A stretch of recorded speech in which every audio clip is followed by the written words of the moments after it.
Good day, नमो बुद्धाय, नमन अशोका, जय Bhim sir.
Beautiful wake up morning music is joyful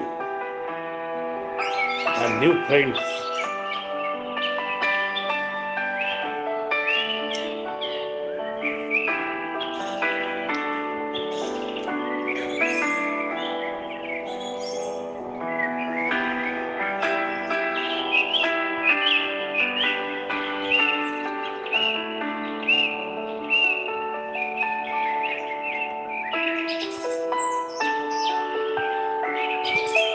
Have a nice day.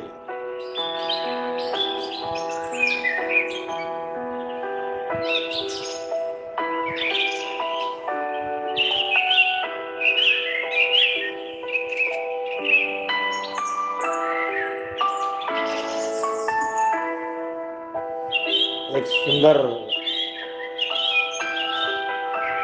शान भरी सवेरे हमारे मन को खुश करती है।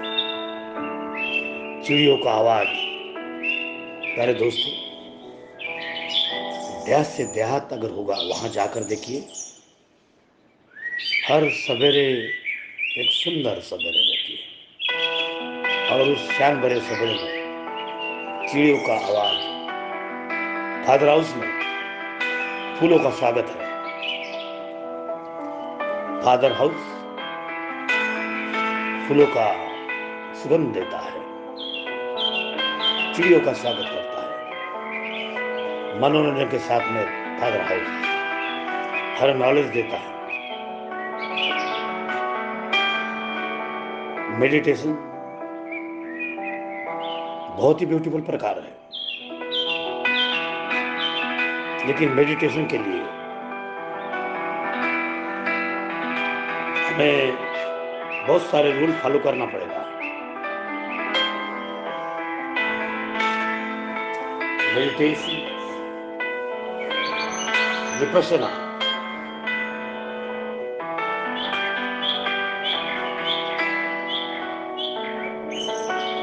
आपको हर चीज दे सकता है, हर चीज का सुगंध दे सकता है, हर चीज की शांति दे सकता है, हर चीज का आनंद दे सकता है। ऐसा आनंद जो आपकी जिंदगी में खुशियां ला सकता है। उसके लिए हमें ब्रह्मचारी बनने की कोई आवश्यकता नहीं।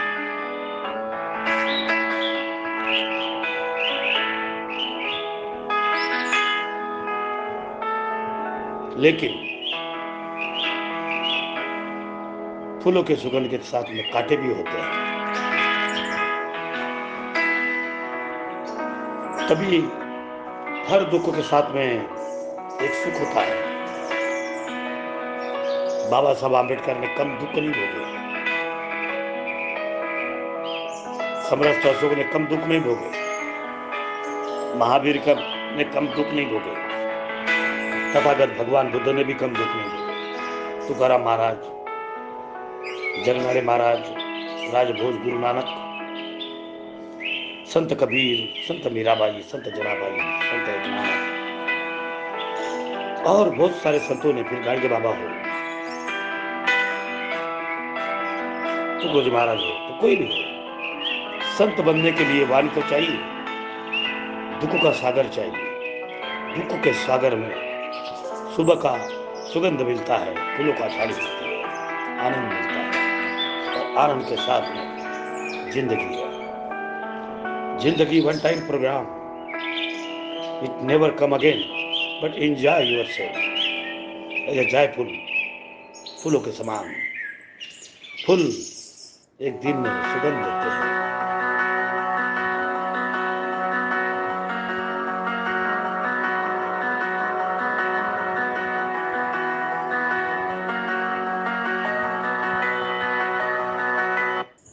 कुछ क्षणों का सुगंध दिलों को खुशबू देता है, मन को आनंद देता है।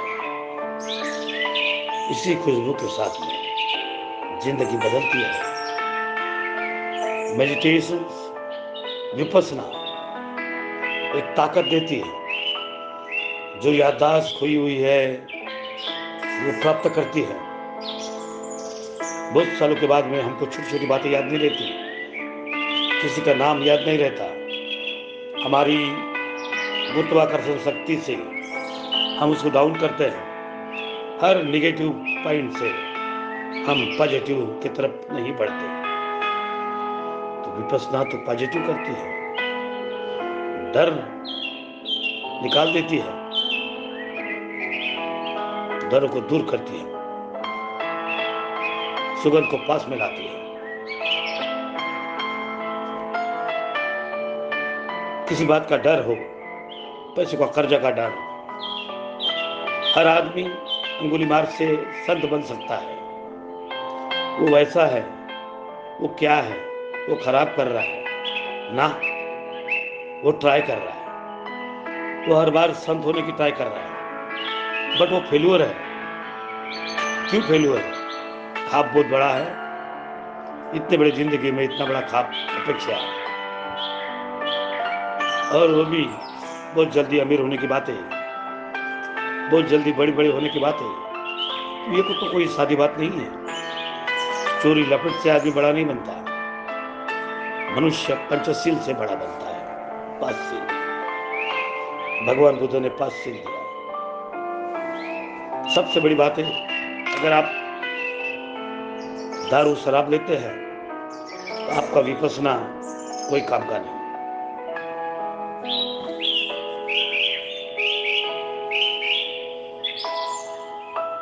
आप बिना काम से पशु की हत्या करते हैं तो आपकी विपස්සना कोई काम की नहीं। अगर आप काम वासना से, आपकी नजर है, आपको नहीं भी मिलती होगी लेकिन आपकी आंखें हैं, तो आपकी विपස්සना कोई काम की नहीं। अगर आप झूठ बोलते हो, अपने काम साध्य करने के लिए झूठ बोलते हो, झूठ बोलना महापाप है। गुनहगारी जितनी है, शिक्षा तो कलम में बाबा साहब आम्बेडकर के संविधान में। जो गुनाह कर रहा है, जो मर्डर कर रहा है और जो मर्डर करने के लिए प्रवृत्त कर रहा है, दोनों की शिक्षा एक ही है, प्रवृत्त करना और खुद करना। बहुत अच्छे प्यारे दोस्तों,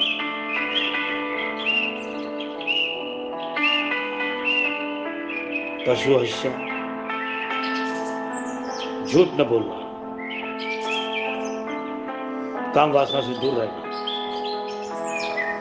दारू शराब से दूर रहना और वे विचार न करना, यही पंचशील है। ये अगर तत्व आपको नहीं आते तो आज से शुरू कर दो, ट्राई करके देखो और बाद में विपස්සना पर बैठो। चोरी, डकैती, ये विचार, वासना, झूठ बोलना, पशु हत्या, शराब दारू, इससे आप विपश्यना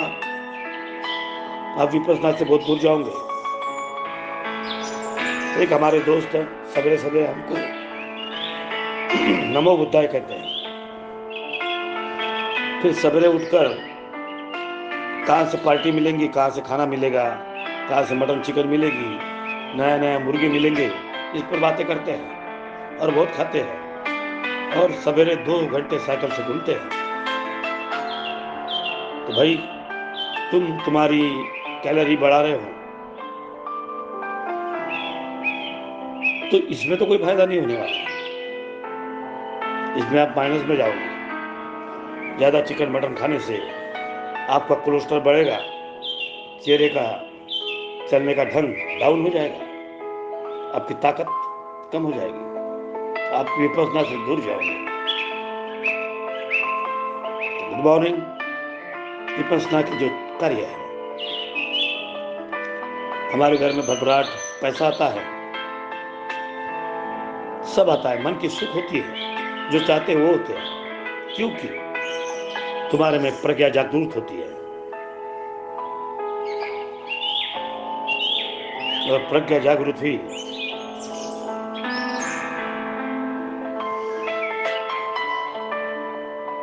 प्रज्ञा मीन्स कैरेक्टर। अगर कैरेक्टर जागरूक होता है, प्रज्ञा नॉलेज इज द पावर। अगर जागरूक होता है तो शील के साथ में अगर प्रज्ञा जागरूक होती है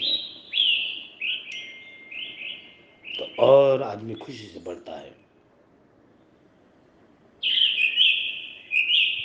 प्रज्ञा और शील के दोनों की दोस्तानी अगर एक में हो जाए, तथागत का मार्ग यही था, परम पूज्य डॉक्टर बाबा साहब का मार्ग वही था, महात्मा फुले का मार्ग वही था।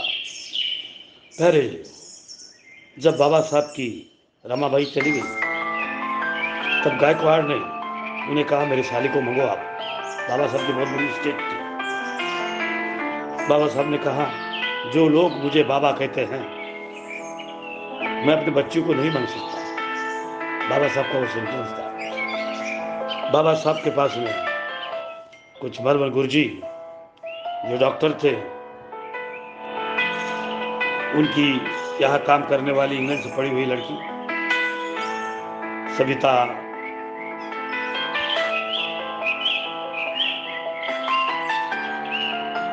नाम की, जो आगे चलकर माई का नाम भी ले ली, सविता अम्बेडकर बन गई। 10 साल बाबा साहब के साथ में उन दुखों के दिन में बाबा साहब ने कहा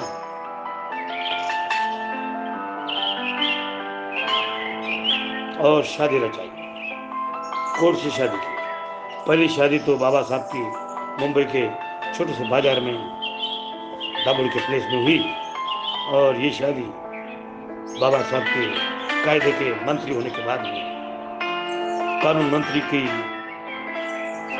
जो मजूर मंत्री थे और वो राजकारण में चमकदार थे। खुद गायकवाड़ कहते थे मालवन गांव में आज की तारीख में 22 तारीख को खुद गायकवाड़ सब कहते हैं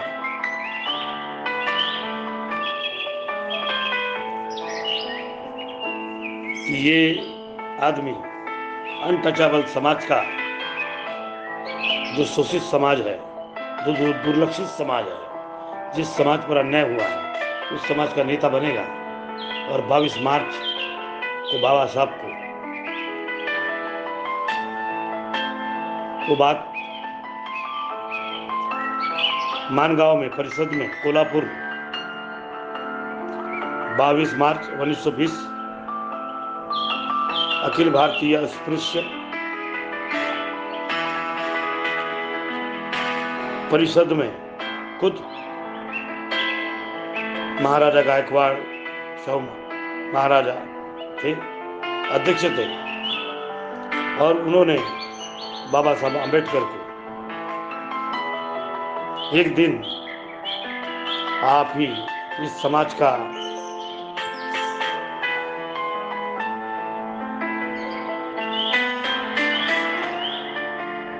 उत्तराधिकारी बनेगा और एक ही नेता बनेगा, ऐसा खुद उस परिषद में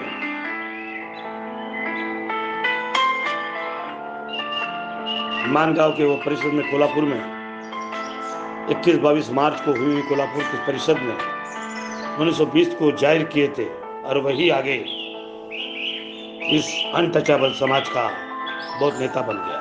तो नेता ऐसा नहीं बनता दोस्तों। जिस नेता को अगरबत्ती लगाते हैं, बत्ती लगाते हैं, उसके लिए जान मचोड़ने के लिए तैयार होते हैं। वो कोई सादा नहीं होता, वो भगवान के बराबर होता है, और वही भगवान बनता है। भग यानी वासना, वान यानी अलिप्त, हर वासनों से अलिप्त होने वाला वो परम पूज्य डॉक्टर बाबा साहब आम्बेडकर था।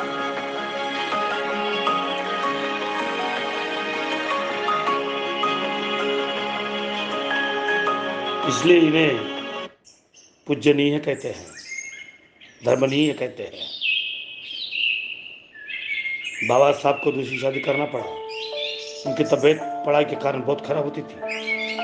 उन्होंने शरीयत की तरफ ध्यान नहीं दिया, मानवता की तरफ ध्यान दिया, शील की तरफ ध्यान दिया, प्रज्ञा की तरफ ध्यान दिया, करुणा की तरफ ध्यान दिया, और मैत्री की तरफ ध्यान दिया। इसलिए बाबा साहब की जगह हर ऐसे लोगों के दिल में है जो लोग दूषित हैं। आज वही लोग दुनिया में सबसे ज्यादा पढ़े लिखे हो रहे हैं, बुद्ध के मार्ग से ज्ञान ले रहे हैं, धम्म का मार्ग से आगे बढ़ रहे हैं, संघ के मार्ग से आगे बढ़ रहे हैं। एक गांव में एक गैदने नाम का सरपंच था हरदोली में। मैं उसके घर में गया। एक जमाने में ये अनटचेबल समाज बीड़ी बांधता था। आज बाबा साहब के मार्ग से उन्होंने कहा, वो कुर्मी समाज का था है। उन्होंने कहा, आप लोग बाबा साहब के मार्ग से गए, आज आप लोग हमारे से कई पट बड़े हो गए। हमारी खेती थी 100 एकड़, आज हमारे पास में 2 एकड़ नहीं है, और आप लोगों के पास में 98 एकड़ खेती आ रही है। इसी ताकत है डॉक्टर बाबा साहब आम्बेडकर, क्योंकि हम अधार्मिक मार्ग से गए, और वो मार्ग पत्रों का पूजा, मंदिरों में चढ़ावा, डर पैदा होना, भूत है, प्रेत है, आत्मा है, परात्मा है, भगवान है, ना कर्म, विदाउट कर्म से पूजा करना, उपवास करना, इससे कोई फल पैदा होगा नहीं। तथागत भगवान बुद्ध ने 6 साल तपोवना की, उपवास किया, 6 महीने कुछ खाया नहीं, एक चावल से किया, हड्डियां हो गया, पूरा मांस गल गया, और उन्हीं को बड़ के पेड़ के नीचे एक सुंदर सी कन्या ने खीर खिलाया, गाय की खीर। उनको लगा कि भगवान होगा, और भगवान बुद्ध ने खीर खाकर 4 हफ्तों में वो कार्य करके दिखाया। भगवान बुद्ध चारित्रवान, जो अपने मिसेस के साथ में प्रेम कर राहुल नाम का 1 दिन का बच्चा को छोड़ के बहुजन हिताय या बहुजन सुखाय के लिए वो मार्ग पकड़ लिया, जहां से शीलवान, प्रज्ञा, शील, करुणा और मैत्री। इस दुनिया में दुख है, इस दुख को निपटाने के लिए हमें कोई अच्छा काम करना पड़ेगा। दुख हम उत्पन्न करते हैं, दुख है, दुख हम उत्पन्न करते हैं, उसके मार्ग है, और आखिरी मार्ग है निर्वाण, महापरिनिर्वाण, परिनिर्वाण, यही मार्ग है। प्यारे दोस्तों, लेडीज एंड जेंटलमैन, बहुजन उपासकों, उपासिका, इस मार्ग से चलना है। ये मार्ग बहुत कठिन है, अष्टांग मार्ग है, जैसे हिता है। हमारे लिए तथागत ने पंचशील दिया है, मध्य लोगों के लिए दशहिता दिया है। हम 1 महीने का परिश्रम करेंगे, हम शिशुपाल करेंगे, बाहर देश की सृष्टि मारते हैं हम लोग, लेकिन हमारे मन में अगर पाप है तो हमारा विपස්සना सफल नहीं होगी। मन के पाप के लिए विपස්සना, धर्म की आवश्यकता है, आध्यात्मिक बातों की आवश्यकता है, उसके साथ अच्छा जीवन जीने की भी आवश्यकता है, अच्छा मन रखने की आवश्यकता है, अच्छी बातें सोचने की आवश्यकता है, हर बातों को सोचोगे तो दिल में खुशियां पाओगे। तथागत बनने के लिए ये ताकत चाहिए, बाबा साहब बनने के लिए एक ताकत चाहिए। सम्राट अशोक, दुनिया का वो राजा जिससे पूरे भाइयों को खत्म कर डाला था, बुरा डाला। उस जमाने में वो प्रथा थी। राजा बनने के लिए हर वो ताकत चाहिए थी जिसमें ताकत है, जिसके तलवार में ताकत है, जिसके बुद्धि में ताकत है, वो राजा बनता था। सम्राट अशोक ने एक ही दिन, एक कलंगुट युद्ध में 1 लाख लोगों को कत्ल कर डाला। उस दिन के युद्धों ने परिवर्तन आ गया जब कलंगुट नदी में लोगों का मांस, खून, 1 लाख लोगों का खून, 2.5-3 लाख लोगों की हड्डियां तोड़कर, ऐसे पहला युद्ध था जिसमें इतनी ताकत बर्बादी कर दी। एक ही आवाज आई, बुद्धम शरणं गच्छामि,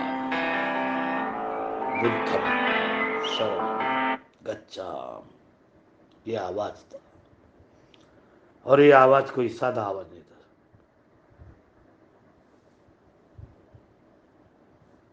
यह आवाज बहुत कठिन था, यह आवाज बहुत दिल भरा था। इस आवाज को जानने के लिए हमें भी कोशिश करना है, सम्राट अशोक के पास जाना है।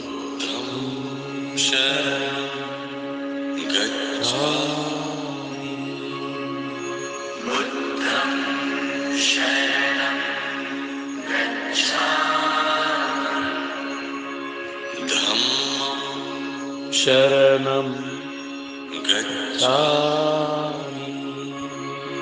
धम्मं शरणं गच्छामि, संघं शरणं गच्छामि, संघं शरणं गच्छामि, बुद्धं शरणं गच्छामि, धम्मं शरणं गच्छामि, संघं शरणं गच्छामि, शरणं गच्छामि, धम्मं शरणं गच्छामि,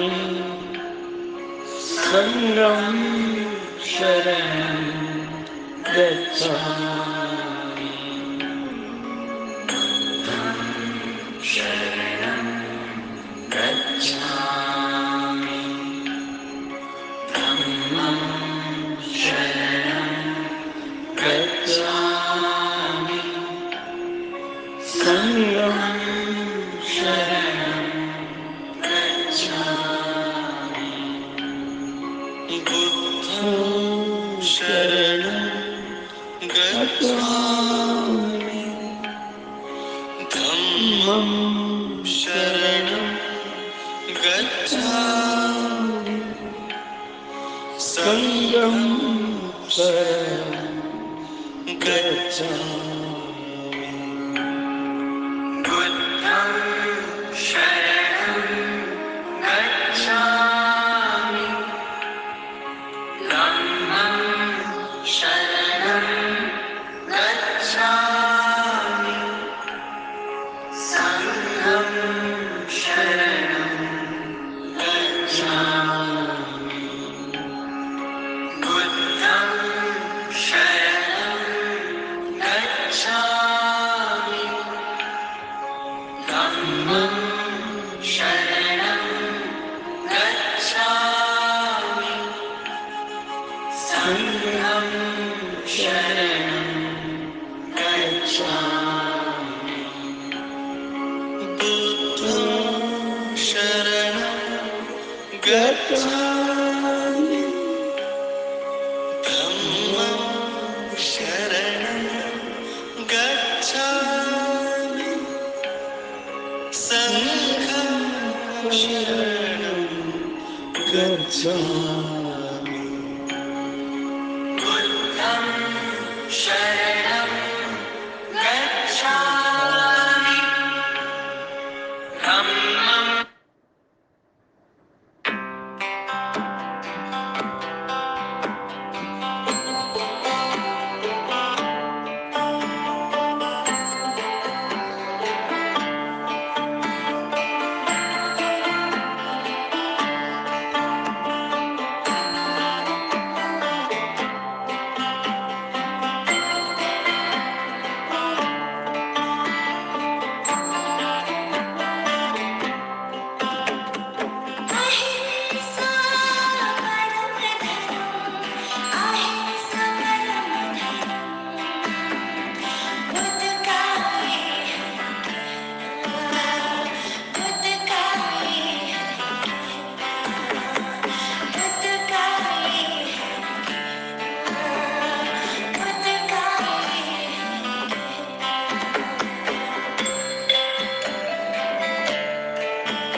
किसी को दुख ना देना सबसे बड़ा धर्म है किसी को दुख ना देना सबसे बड़ा धर्म है किसी को दुख ना देना अहिंसा अहिंसा बुद्ध का ये कहना बुद्ध का ये है कहना